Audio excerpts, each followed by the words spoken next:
everybody for coming along this morning.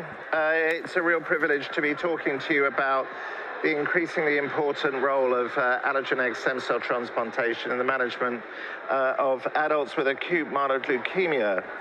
I don't think that the Greek philosopher Heraclitus, when he reminded us that there is nothing permanent in life except change, was thinking about therapeutic advances in acute myeloid leukemia in 2026, although his words are particularly appropriate now.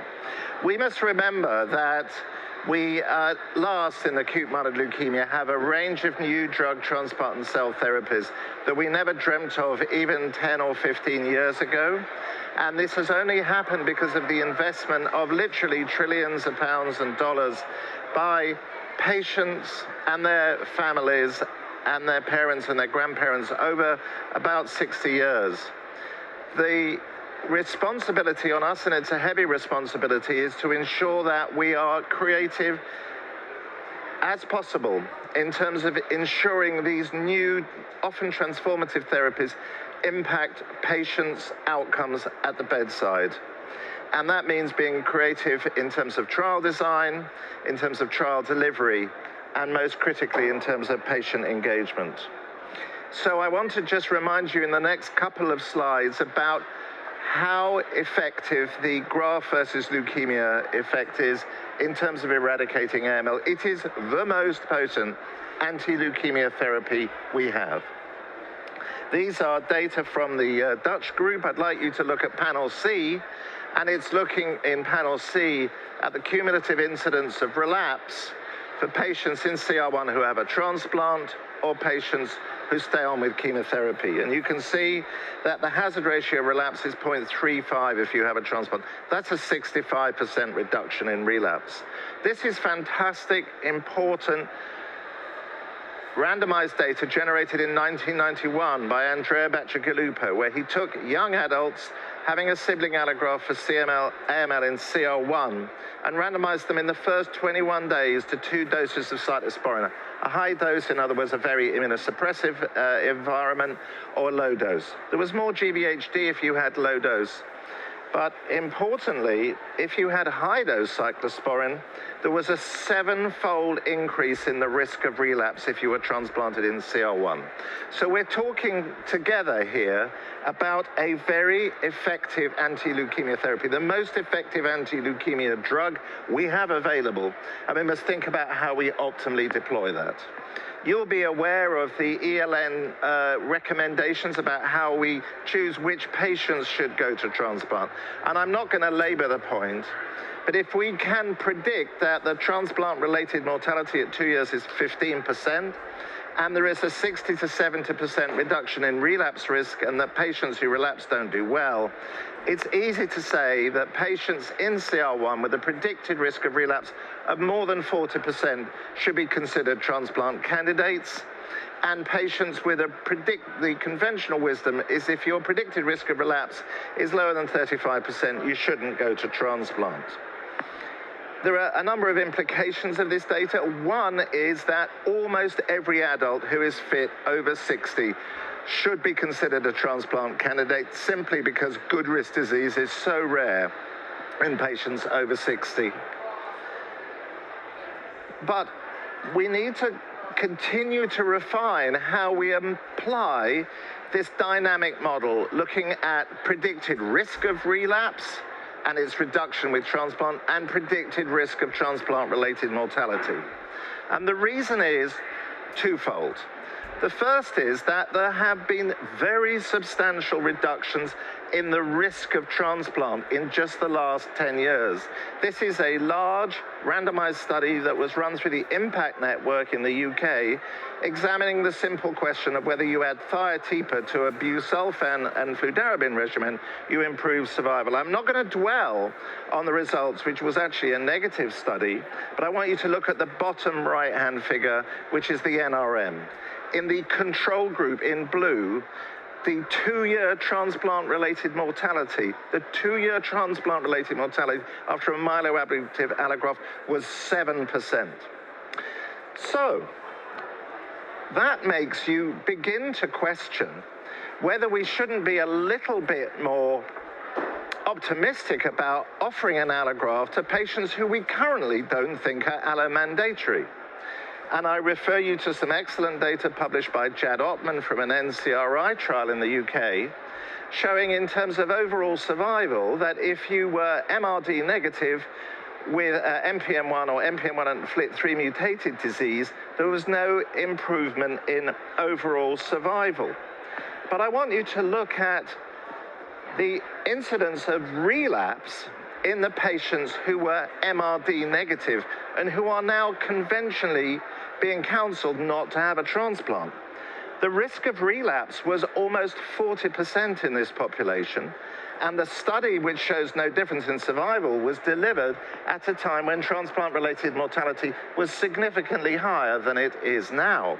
This study also has some caveats. These patients didn't receive a FLT3 inhibitor, so maybe they're not so salvageable if they relapse nowadays, where having an upfront FLT3 inhibitor is standard of care.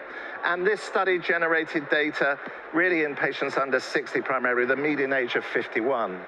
So I think in terms of patient discussions, particularly patients with an NPM1 and a FLT3 mutated genotype who are MRD negative, there is a careful discussion about whether the patient wishes to go to transplant, which is much safer now, with a very substantial risk of reduction in relapse risk, one and done, or whether they want to be monitored, and you hope if they relapse, they respond to their salvage therapy. The response rates will be different from what was observed in this study because they will have received a FLT3 inhibitor.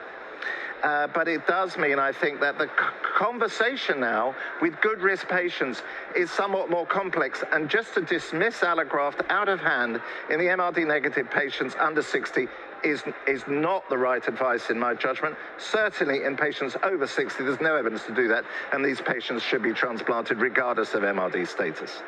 I now want to turn to another challenging setting, which is patients with a biallelic TP53 mutation. And this is a group of patients who historically have had very poor outcomes with transplant.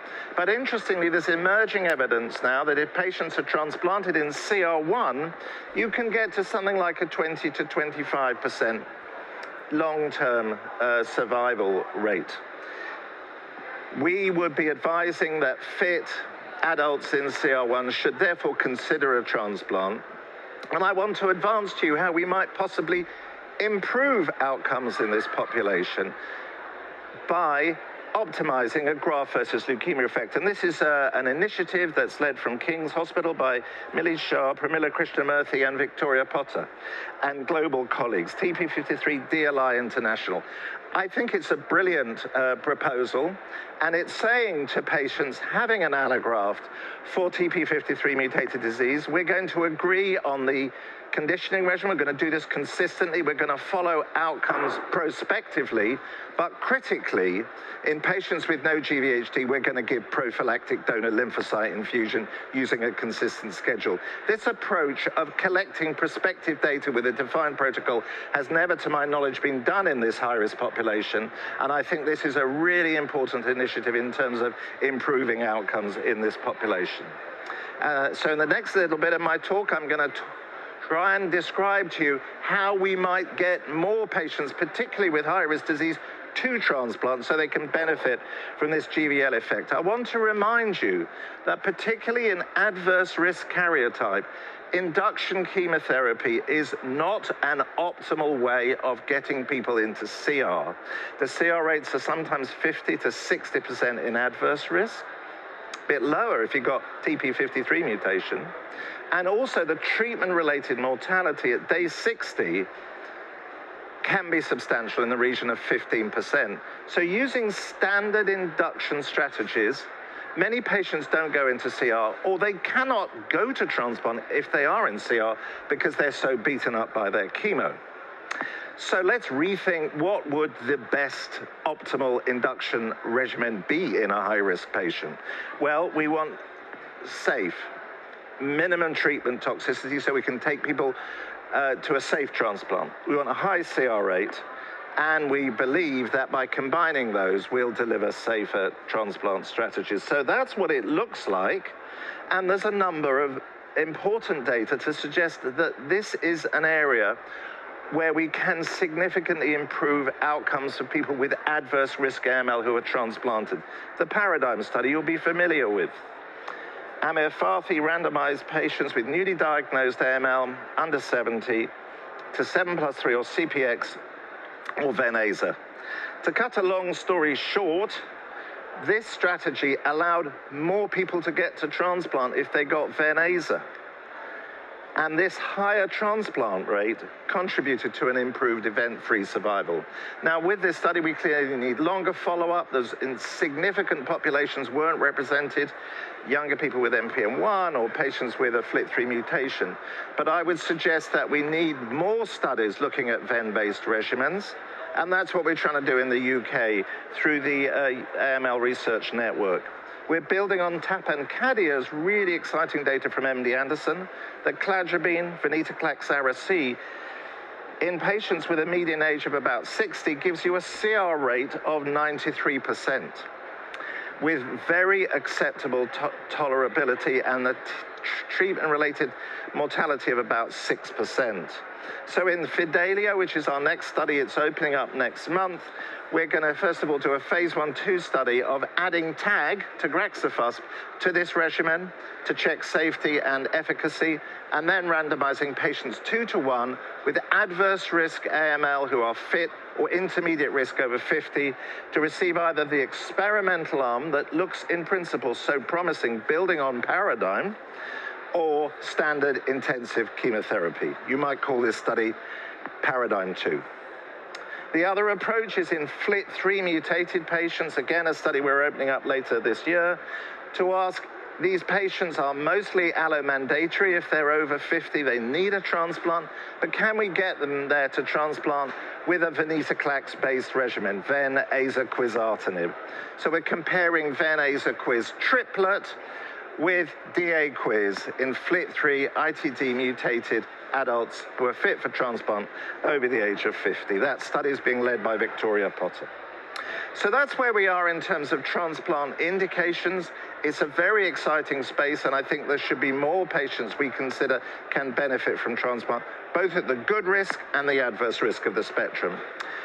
The other challenge, of course, has been that particularly if you're not Caucasian, it's been really challenging to find a well-matched donor. And so the data from the US BMT CTN data showing that post-transplant Psi allows us the use of multiply mismatched unrelated donors with equivalent outcomes to what you see with a matched unrelated donor is transformatively important.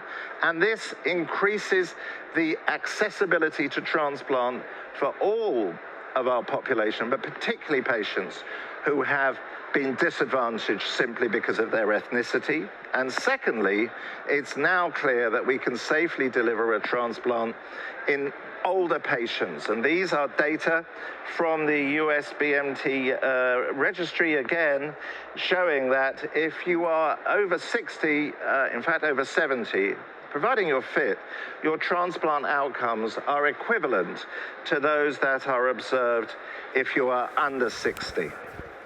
So exciting times, and this is resulting in a very significant uptick in terms of the number of patients who can go to transplant. Finally, you have heard me refer to the pivotal importance of prospective randomized data if we're going to improve patient outcomes. And I want to report back on the results of a pilot we did to set up a transplant trial network in the UK called Impact. This funds research nurses in 11 major transplant centres across the UK.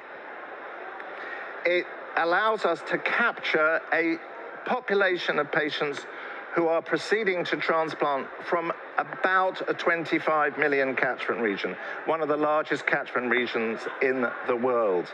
When we launched this initiative, I think it's fair to say there was widespread skepticism that transplanters would ever be able to agree any transplant trial, or even if they did, to put a patient on a transplant trial.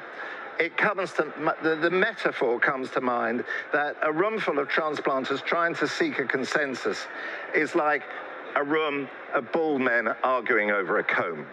Well, in fact, we've demonstrated that, in fact, certainly in the UK, there is an enormous desire to work together, to participate, and to deliver the quality of prospective randomized data that we would expect as obligatory in the treatment of any other hematological malignancy. It is completely unacceptable that we are basing treatment decisions on data that is not generated from a prospective randomized data, but rather registry data that has so much inherent bias.